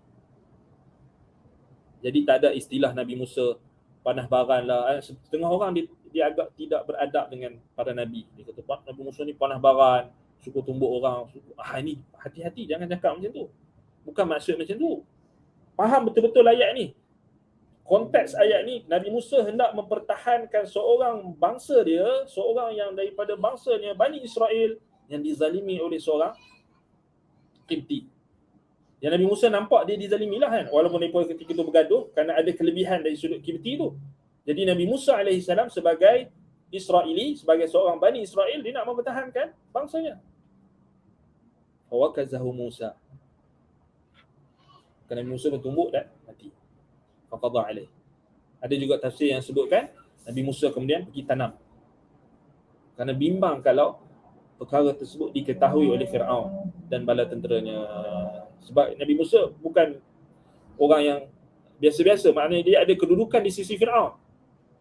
Dia anak angkat Fir'aun. Jadi kalau Musa didapati bersalah, melakukan kesalahan yang dalam syariat Yusuf, sebelum tu Nabi Musa belum jadi rasul, maknanya Bani Israel dia kena ikut syariat Yusuf. Syariat Nabi Yusuf yang awal masuk Mesir.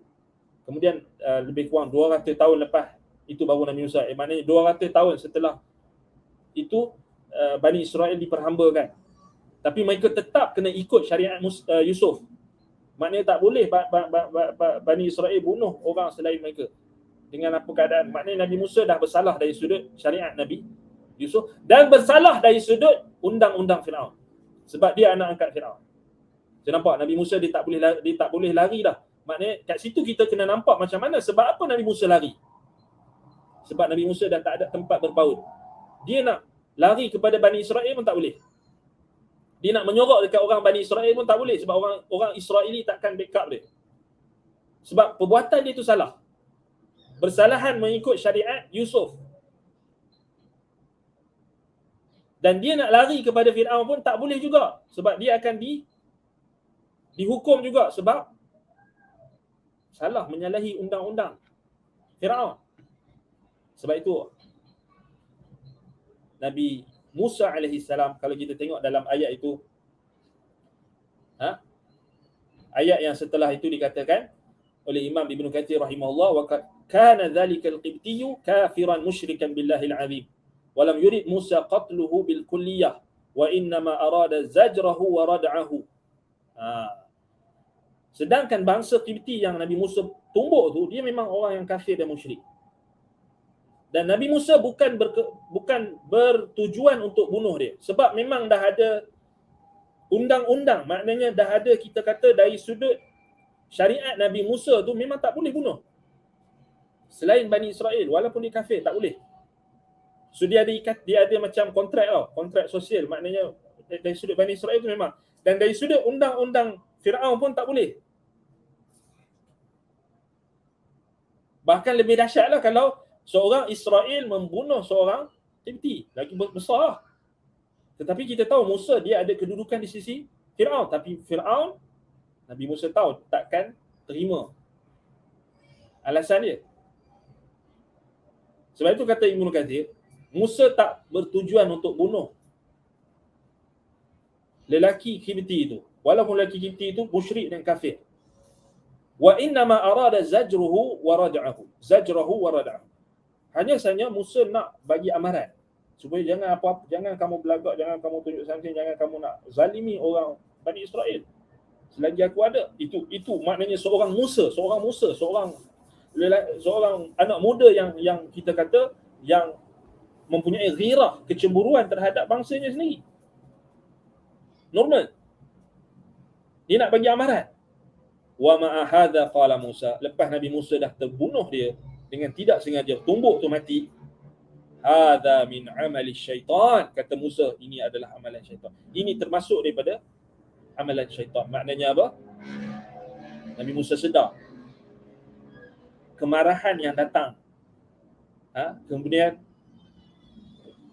ketergelinciran yang berlaku, kesalahan yang berlaku itu, Musa menisbahkan dia kepada syaitan. Hadza min amali syaitan. Innahu aduun mudillun mubin. Sesungguhnya syaitan itu musuh yang menyesatkan, yang nyata, yang nyata menyesatkan. Mudillun mubin. So, menunjukkan apa? Adab Nabi Musa AS. Sedangkan baginda belum lagi dijadikan Rasul waktu ni. Tapi itu dah maknanya kita kata Allah dah didik fitrah. Maknanya seorang yang fitrahnya sejahtera, dia akan menisbahkan keburukan tu kepada keburukan. Dia tak nisbahkan kepada Tuhan, dia nisbahkan kepada syaitan. Ini amalan syaitan yang menyesatkan aku, yang memperdayakan aku, yang menghasut aku, yang menggoda aku. Itu maknanya dinisbahkan kepada syaitan. Hadza min amali syaitan. Bukan bermaksud Nabi Musa kata ni syaitan yang buat.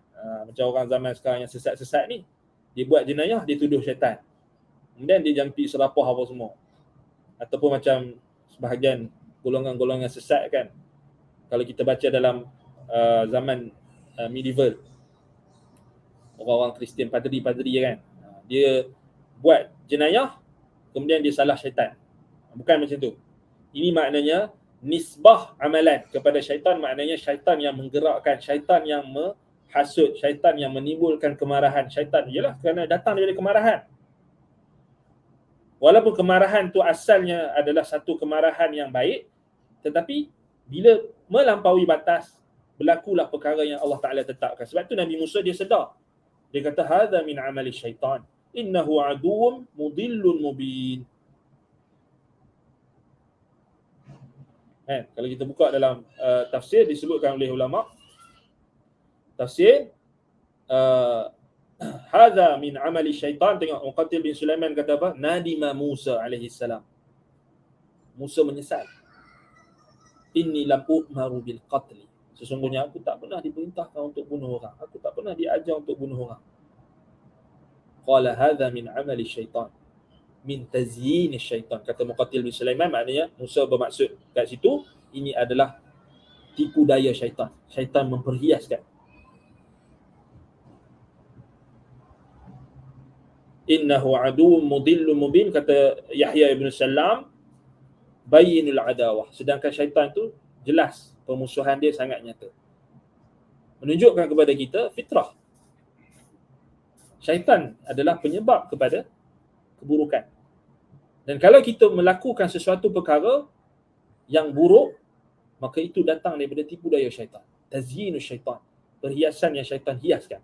Wa zayyana lahumus syaitanu a'malahum fasaddahum 'anis sabil wa hum la yash'urun. Sebagaimana Allah Taala sebut tentang perbuatan Ratu Sabak dan kaumnya yang menyembah matahari. Allah kata syaitan telah memperhiaskan. Segala keburukan sebenarnya yang berlaku kepada anak Adam adalah datang daripada hiasan syaitan. Syaitan yang menghasut, syaitan yang memperindahkan perbuatan buruk itu. Kita tak nampak, tapi nafsu kita telah mengikuti syaitan. Sebab itu kita diberitakan minta lindung daripada syaitan. So ini pengajaran penting. Hadza min amali syaitan. Maksud Nabi Musa kata ini tazyinus syaitan. Yang ini syaitan telah memperhiaskan, telah mendatangkan kemarahan, telah membangkitkan tipu dayanya. Innahu aduun mudillun mubin. Qala rabbi inni zalamtu nafsi faghfir li faghfara lah. Innahu huwal ghafurur rahim. Tengok Nabi Musa AS minta ampun kepada Allah SWT. Qala rabbi inni zalamtu nafsi. Wahai Tuhanku, Rabbi, inni zalamtu nafsi. Sesungguhnya aku telah menzalimi diriku sendiri. Zalamtu nafsi, kata Nabi Musa. Faghfirli, ampunkanlah aku. Faghfara lah. Maka Allah pun ampunkan Musa. Innahu huwal ghafurur rahim. Sesungguhnya Allah itu Maha Pengampun lagi Maha Pengasihani. Subhanallah. Kalau kita faham ayat ni dan kita tadabbur dan ta'ammul ayat ini, inilah Musa. Inilah Nabi Musa alaihi salam. Yakni mereka yang apabila melakukan kesalahan, mereka terus menyesal, mengakui kesalahan dan kezaliman terhadap diri sendiri. Ini Nabi-Nabi. Kenapa kita yang bukan Nabi hari ini, kalau kita buat salah, kita sombong, kita tak mau mengaku salah, kita tak mau mengaku kita menzalimi diri sendiri, kita sombong, bahkan kita beranggapan kita tak pernah buat salah, ataupun kita hanya berpendirian beranggapan orang lain yang salah. Kita tak pernah tengok kesalahan kita, kita tak pernah tengok kezaliman diri kita, kita hanya menunding jari, menuduh orang lain zalim, tetapi kita tak pernah melihat diri kita sejauh mana kezaliman kita terhadap diri kita sendiri. Musa alaihi salam mengajar kita, inni zalamtu nafsi faghfirli, sesungguhnya aku menzalimi diriku sendiri, maka ampunlah dosa. Nabi Musa tak kata ini salah aktiviti itu, ini salah kamulah wahai orang Israel, wahai Bani Israel, wahai orang yang kau minta. Nabi tak salah, tak blame orang lain. Nabi Musa tak salah orang lain. Nabi Musa tengok diri dia, Rabbi inni zalamtu nafsi faghfirli. So itu kaedah yang penting daripada ayat ini. Kata para ulama ahli sunnati wal jamaah, ulama tazkiyatun nafs, seseorang itu berada dalam kebaikan selagi mana dia melihat keburukan diri dia sendiri. Pegang perkataan ini antara yang disebutkan oleh Imam Ibn Al-Qayyim rahimahullah, Syekh guru kami Syekh Saleh Al-Utsaimin hafizahullah.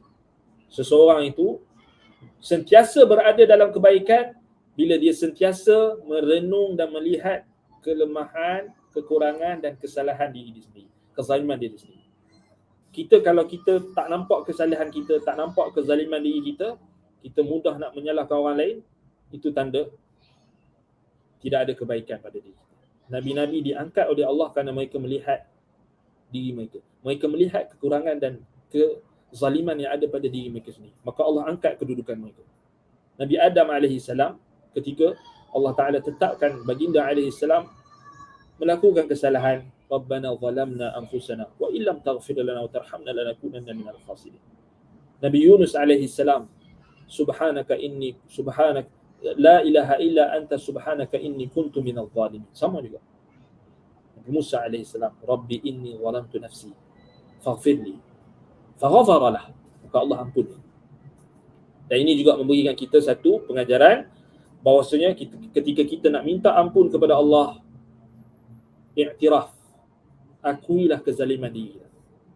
Sebab itu Nabi Muhammad sallallahu alaihi wasallam ajarkan kepada Abu Bakar As-Siddiq radhiyallahu an, doa yang paling utama yang perlu kita baca di dalam solat kita, antaranya ketika dalam tahiyat akhir, Allahumma inni zalamtu nafsi zulman katsira wa la yaghfiru dhunuba illa anta faghfir li maghfiratan min 'indik innaka antal ghafurur rahim. Innaka anta arhamur rahim. Innaka antal ghafurur rahim. Allahumma inni zalamtu nafsi zulman katsira. Ya Allah, aku telah menzalimi diriku sendiri dengan kezaliman yang banyak. Faghfirli, ampunlah dosa. Maghfiratan min 'indik. Aku mengharapkan keampunan daripada sisi. Sesama macam doa Nabi Musa. Rabbi inni zalamtu nafsi faghfirli. Boleh tak kita ambil ayat ni sebagai doa untuk kita amalkan? Boleh. Rabbi inni zalamtu nafsi faghfirli. Faghfirli. Jangan baca yang faghfaralah tu. Kalau nak buat doa, ambil yang Rabbi inni zalamtu nafsi faghfirli. Dia sama macam subhanaka rabbana zalamna anfusana wa illam taghfir lana wa tarhamna lanakunanna minal khasirin. Sama doa Nabi Adam dengan Hawa. Sama juga macam doa Abu Bakar yang Nabi ajar. Allahumma inni zalamtu nafsi zulman katsira wa la yaghfiru dhunuba illa anta faghfir li maghfiratan min 'indik warhamni innaka antal ghafurur rahim. Sama macam doa Nabi Yunus alaihissalam, la ilaha illa anta subhanaka inni kuntu minadh dhalimin. Sama juga dengan doa atau zikir yang kita baca dalam Sayyidul Istighfar. Allahumma anta rabbi la ilaha illa anta khalaqtani wa ana 'abduka wa ana 'ala 'ahdika wa wa'dika mastata'tu. Faghfir li maghfiratan. Allahumma anta rabbi la ilaha illa anta khalaqtani wa ana 'abduka wa ana 'ala 'ahdika wa wa'dika mastata'tu. Sampai akhir. Ada maksud kita iktiraf dosa kita, kezaliman kita. Kalau kita nak ambil daripada ayat ni pun boleh. Keberkatan daripada doa Nabi Musa ni kita ambil, kita iktibas, kita pinjam Rabbi inni zalamtu nafsi faghfirli. Boleh tak? Ringkas lah. Rabbi inni zalamtu nafsi faghfirli. Rabbi inni zalamtu nafsi faghfirli. Rabbi inni zalamtu nafsi faghfirli. Rabbi inni zalamtu nafsi faghfirli. Ya Allah, aku telah menzalimi diriku sendiri. Ampunlah dosa. Simple kan? Ambil ayat ni. Ambil kat situlah kat doa tadi. Faghfirli. Allahumma inni zalamtu nafsi faghfirli. Rabbi inni zalamtu nafsi faghfirli. Habis. Harus. Sebab dia doa daripada Al-Quran. Doa Nabi Musa AS. Dan siapa yang tak menzalimi diri, kita lagi banyak buat zalim. Innahu huwal ghafurur rahim. Qala rabbi bima an'amta alayya. Kemudian Nabi Musa AS ungkapkan nikmat yang Allah Ta'ala berikan. Ini kita akan sambung pada kelas akan datang. Baik. Ada soalan kat sini? Waalaikumsalam warahmatullahi wabarakatuh. Sahihkah riwayat yang menyebutkan Nabi Musa waktu kecil diuji oleh Firaun dengan roti dan bara api yang mana dikatakan punca lidah Nabi Musa tak lancar bercakap dan gagap? Ya, itu sebahagian ulama tarikh mengatakan riwayat tersebut sahih. Sebahagian ulama tarikh, ulama sejarah menyatakan riwayat itu ada sandaran, maknanya ada asas. Ada asas sehingga mereka menerima. Ketika kalau kita tengok ulama tafsir sebutkan pada ayat doa yang Nabi Musa AS baca, Rabbi shrah li sadri wa yassir li amri wahlul 'uqdatam min lisani yafqahu qawli. Kalau kita buka dalam kitab tafsir disebutkan maknanya dia ada sandaran. Ada sandaran. Kalau kita buka dalam tafsir At-Tabari disebutkan wahlul 'uqdatam min lisan. Baik, disebutkan riwayat daripada Sa'id bin Jubair. Uqdatan min lisani makna ujmatan li jamrati narin adkhalaha fi fihi an amri imra'ati fir'aun taradda bihi anhu 'uqubata fir'aun hina akhadha Musa bi lihiyatihi wa huwa la ya'qil. Faqala hadha aduwwun li faqala lahu innahu la ya'qil. Dikatakan apa? Wahlul 'uqdatan min lisani itu disebab sebab Musa alaihi salam itu ada ujmah, maknanya ada bukan gagap dia sebenarnya bukan gagap.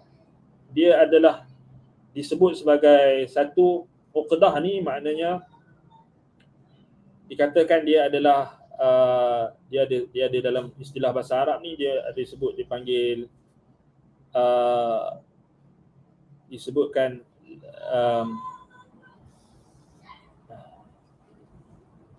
dia ada istilah dia. Dipanggil apa? Dipanggil Sekejap kita tengok apa dia wahlul 'uqdatan min lisani. Ibnu Abbas kata fi lisanihi ruttatun, di istilah dipanggil ruttah. Ruttah ni maknanya al-ujmah fil kalam, maknanya disebabkan lisan tu ada something yang menyebabkan lisan Nabi Musa alaihi salam ni dia sebut beberapa huruf tu dia tertukar. Dia bukan gagap Kita kena betulkan, salah faham orang. Orang kata Nabi Musa gagap. Tak, gagap tu memang dia kecacatan yang gagap ni dia kita panggil macam mana? Dia bukan maksud wahlul 'uqdatan min lisani. Tak betul. Tak tepat kita kata Nabi Musa gagap. Anda faham? Dulu pun Anda pun cakap juga macam tu. Anda pun dulu faham gagap juga pasal ustaz kita ajar gagap. Dia kata gagap, Nabi Musa gagap. Sebab kita kena faham, kadang-kadang penterjemahan ni sebab nak ringkas kan, dia nak mudah faham, jadi dia pun ambil jalan mudah, gagap. Tak, dia bukan gagap sebenarnya, rutah. Ibnu Abbas kata rutah. Ada juga satu istilah lagi, tak salah salghah ataupun lasghah, anda tak ingat dah. Tapi kalau kita tengok dalam riwayat Ibnu Abbas, dia kata ruttatun. Ruttah ni maknanya yaqliba al-lam ya'an. Nabi Musa AS ada, kalau sebut lam akan Nabi Musa akan tertukar dengan ya. Lam dengan ya tu tertukar. Ya jadi lam, lam jadi ya, macam tu. Ada juga sebahagian ulama kata ada beberapa huruf lain. Yang Nabi Musa nak kata pelat ke pun tak juga. Pelat pun tak. Boleh juga kita kata pelat. Tapi dalam istilah bahasa Arab dipanggil rutah. Maknanya disebabkan kita tahu kan makhraj huruf dia berpunca daripada lisan kita. So kalau ada something yang berlaku pada lisan kita, dia akan memberi kesan. Sebab itulah ulama berijtihad dan ulama-ulama tafsir nak tahu apakah punca menyebabkan Nabi Musa AS ada rutah tadi. Yang mana beberapa huruf dia tertukar. Kalau dia sebut lam jadi ya. Itu contoh. Ini disebutkan oleh Ibn Abbas. Ibn Abbas kata sebabnya kana fi hijri Fir'aun dzata yaum. Satu hari Musa ketika baby, dia berada di atas peha Fir'aun. Fir'aun pegang dia. Falatamahu latmatan wa akhadha bi lihyatihi. Musa pun tampar Fir'aun. Musa waktu tu kecil lagi baby ataupun dalam usia 2-3 tahun lah kan. Jadi Ibn Abbas kata falatamahu latmatan. Musa tampar pipi Fir'aun.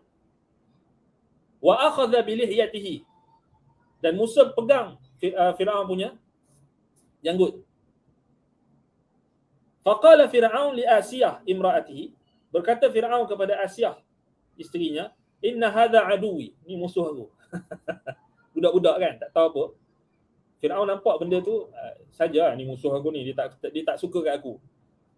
Faqala Asiyah kata, ala rislik, innahu sabiyyun la yufarriqu bainal asya' wa la yumayyiz. Asiyah kata, relax lah. Dia budak lagi, sabi. Baby, budak lagi. Maksudnya dalam 2-3 tahun kan. La yufarriqu bainal asya', dia tak boleh beza mana baik mana buruk. Wa la yumayyiz, dia tak boleh beza lagi. Thumma ja'at bi tastaini. Kemudian Fir'aun suruh bawa 2 bejana, 2 bekas. Faja'ala fi ahadihima al-jam. Kemudian salah satu daripada bekas tu ada bara api dan satu lagi ada yang sebut kurma, ada yang sebut ada permata. Itu riwayat tu berbeza-beza. Kemudian diletakkan di hadapan Musa. Kemudian Nabi Musa AS nak ambil yang permata ataupun kurma. Ada yang kata tamar, ada yang kata jauhar permata. Kemudian Allah Ta'ala wahyukan kepada malaikat Jibril untuk tempis tangan Musa dan pergi menuju kepada bara api. Kemudian Musa pun ambil bara api itu masuk ke dalam lisan. Kena lisan dia. Fatilka ruttah. Kata Ibn Abbas, demikianlah ruttah yang disebabkan oleh bara api tersebut. Kata Sa'id bin Jubair, ujmah bi jamrati narin adkhalaha fi fi. Ujmah ya, maknanya lisannya yang tersimpul maksudnya kita tersimpul tu, lisan yang tersimpul disebabkan oleh bara api yang dimasukkan ke dalam mulutnya. Itu kata Ibn Abbas, kata Sa'id bin Jubair, Mujahid bin Jabar al-Maki, semua sebut sama. As-Suddi sebut, Muqatil bin Sulaiman pun sebut. Muqatil bin Sulaiman kata fi lisanihi ruttah, makni al-thiqal, berat. Maknanya nak sebut huruf-huruf yang tertentu tu susah. Macam kita kata zaman sekarang ni ada orang yang nak sebut ra dengan disebut ra kan. Rin dia jadi bertukar ra dengan rin. Contoh, ra jadi rin. Dia tak boleh sebut ar. Itu contoh apa panggil ruttah pada sebahagian huruf. Dia bukan gagap. Kan? Sebab tu Nabi Musa kata wahlul 'uqdatan min lisani. Maknanya lepaskanlah simpulan yang ada daripada lisan. Dia bukan gagap. Kan? Dan ini datang daripada tafsir Ibn Abbas, Mujahid bin Jabar, Sa'id bin Jubair, Ismail as-Suddi, Muqatil bin Sulaiman, Yahya bin Sa'id. Ini semua ulama-ulama kibar tafsir. Tapi dia pun terima riwayat tu. Sebab kita kena faham, kalau ulama kibar tafsir macam Ibn Abbas kan, kibar mufassirin, turjumanul Quran, terima riwayat tu, ada nilai lagi tak kita orang yang datang kemudian ni kita nak kata tak sahih, riwayat tu tak sahih, riwayat tu tak ada nilai. Sebab Ibn Abbas dah terima. Bukan kata satu riwayat tau, riwayat tu datang daripada anak murid dia juga. Kalau kita nak kata satu riwayat daripada Ibn Abbas tu dhaif, Walaupun kita boleh buktikan satu riwayat tu dhaif, tapi dia ada turuk yang banyak lagi. Ini ramai orang tak faham, dia ambil satu riwayat dia kata dhaif. Dia tak tengok turuk yang berbeza. Turuk yang datang masyhur daripada murid Ibn Abbas, Sa'id bin Jubair, Mujahid bin Jabar Al-Makki, As-Suddi, kemudian daripada Muqatil bin Sulaiman, Yahya bin Salam, ulama-ulama tafsir. Jadi sahih riwayat ni. Jadi sahih. Sebab itu anda selalu ingatkan, kalau kita bergantung pada satu riwayat kemudian kita terus hukum dhaif, salah. Dia tak ikut manhaj. Dia paksa ikut manhaj penilaian hadis, satu hadis dia nak paksa pada penilaian tafsir. Tak boleh, tak betul. Sebab tafsir dia bukan ikut base pada riwayat, satu riwayat saja. Dia riwayat yang masyhur daripada ulama tafsir. Maknanya ulama tafsir nukilkan dan tak ada seorang pun ulama tafsir yang kibar yang iktirad riwayat tu. So maknanya sahih. Macam mana Ibn Abbas kata, sahih. Jadi sahih. Anda faham, ada orang setengah yang pengkaji zaman sekarang ni, dia ambil satu riwayat kemudian dihukum dhaif. Dia kata tak sahih, tuan-tuan dan puan, tak sahih, semua tu tak sahih. Anda risau macam ni. Metod macam ni sebenarnya salah. Dia ambil satu riwayat kemudian dihukum tak sahih. Jadi tuan-tuan dan puan, cerita ni tak sahih. Seronoklah sebahagian orang betul-betul lah tak sahih kan. Tak logik. Tapi sebenarnya dia bercanggah dengan Quran tu sendiri. Wahlul 'uqdatan min lisani. Dan kita tak boleh bawa, maknanya kalau kita kata riwayat tu dhaif, tak boleh pakai, apa tafsir dia? Siapa boleh jawab? Sebab tu Ibn Abbas guna. Riwayat tu memang sahih lah maknanya. Betul. Setengah orang dia kata riwayat Israiliyat. Ini satu juga masalah orang itu. Israiliyat kena tolak semua. Ini masalah. Jadi akhir sekali kita akan tuhmah ulama tafsir macam Ibn Abbas, sahabat Nabi ni tak reti. Pasal apa? Dibawa riwayat yang dhaif atau Israiliyat. Ini bahaya. Lagi bahaya. Anda tengok benda ni dia berjangkit sampai ke akidah. Sebab tu anda pesan banyak kali anda sebut, jangan kita mudah-mudah untuk kalau satu riwayat tu kita jumpa dhaif, kita cari dekat Maktabah Syamilah ada ulama kata dhaif, kemudian kita terus kata dhaif. Tidak semudah itu. Memang kita ada sekarang ni ada macam-macam aplikasi kita boleh check, tapi tak semudah itu. Satu riwayat kita jumpa dhaif, tak menunjukkan semua turuk periwayatan semua dhaif. Dan dhaif pun ada tahap dia. Ada syadidul dha'f, ada khafiful dha'f, ada syadidul dha'f, ada yang maudhu', ada yang palsu, tapi ada yang dhaif yang tak terlampau dhaif yang boleh naik kepada hasan li dzati ataupun hasan li ghairi. Ramai orang bermudah-mudah sekarang dia kata okey, cari dekat aplikasi, jumpa dia dhaif terus. Bahaya macam ni. Last sekali itu yang jadi baru-baru ni ada orang petikaikan tentang tafsir istawa 'alal 'arsy dengan jalasa wal qu'ud, al-julus wal qu'ud. Sedangkan tu tafsir daripada Ibn Abbas, Ibn Mas'ud. Murid Ibn Abbas ni ambil daripada Ibn Mas'ud. Hasan al-Basri sabit tafsirkan istawa 'alal 'arsy maknanya jalasa wa qa'ada, duduk. Allah Taala duduk di atas arasy. Tu datang daripada tafsir salaf. Main pok-pok yang macam ni tu nak kata bahaya. Dia semua benda dia nak bawa, maknanya dia kata ini tak sahih, tanpa ada penilaian metodologi yang benar, yang sahih, yang betul, yang tepat, yang menyeluruh. Dia tak komprehensif, dia ambil satu kemudian dia terus hukum. Ini bahaya. Kalau riwayat tu memang betul-betul maudhu', kita tolak, semua orang akan tolak. Tapi masalahnya riwayat tu walaupun dia dhaif, tapi dia bukan syadidul dha'f, dia ada syawahid. Sebab itu metodologi penilaian dalam riwayat tafsir dengan hadis tak sama.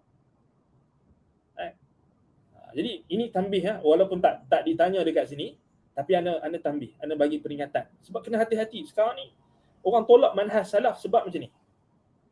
Ditolak pasal dia kata, ni riwayat Israiliyat, ni tak boleh pakai, ni hadis dhaif, ni semua. Anda tak setuju langsung. Ulama-ulama yang kaji balik dalam bidang tafsir ni, yang macam ulama-ulama dalam markas tafsir kan, mereka sebut benda ni. Mereka ingatkan, kena hati-hati. Jangan disebabkan kononnya kita nak menilai semula riwayat, akhir sekali kita sebenarnya dah tolak. Ada orang kata mustahil lah, takkanlah ini cerita macam mana Nabi Jibril tolak tangan Nabi Musa, ini macam tak betul dia, macam khurafat. Tak, dalam Quran sebut wastana'tuka li nafsi. Sebab itu ulama faham daripada wastana'tuka li nafsi. Kemudian Allah Taala kata apa dia? Allah Taala pelihara dan sentiasa mengawasi apa dia Nabi Musa alaihissalam daripada kecil. Termasuklah apa? Peristiwa yang Nabi malaikat Jibril tempih tangan Nabi Musa tu. Daripada nak pilih apa dia mutiara ataupun kurma, ada sebahagian kata kurma, dia ambil bara api jamrah. Dan itu sebab berlakunya kita kata apa? Simpulan pada lidah Nabi Musa AS. Kita balik pada lafaz Quran lah, uqdah kan. Uqdah maknanya Allah kata uqdatan min lisani. Simpulan yang ada pada lisan Musa. Maknanya disebabkan makhraj. Cuba kita kaji tentang makhraj huruf. Kita belajar tajwid kan. Kan kalau kita ada daripada kecil, huruf-huruf yang terdekat makhrajnya macam mim dengan ba. Budak-budak tak boleh bezakan mim dengan ba. Kadang-kadang mereka tertukar papa mama kan. Kadang-kadang mereka tertukar mim dengan ba. Itu budak-budak. Bayangkan kalau lidah budak tu kena bara api, mesti dia akan memberi kesan. Itu maksud uqdatan min lisan. Wahlul uqdatan min lisani yafqahu qawli. Wallahu ta'ala a'lam bis-shawab. Barakallahu fikum. Baik, naktafi bihadzal qadar. أقول قولي هذا وأستغفر الله لي ولكم. سبحانك اللهم وبحمدك أشهد أن لا إله إلا أنت أستغفرك وأتوب إليك. وصلى الله على محمد وعلى آله وصحبه وبارك وسلم. الحمد لله رب العالمين. والسلام عليكم ورحمة الله وبركاته.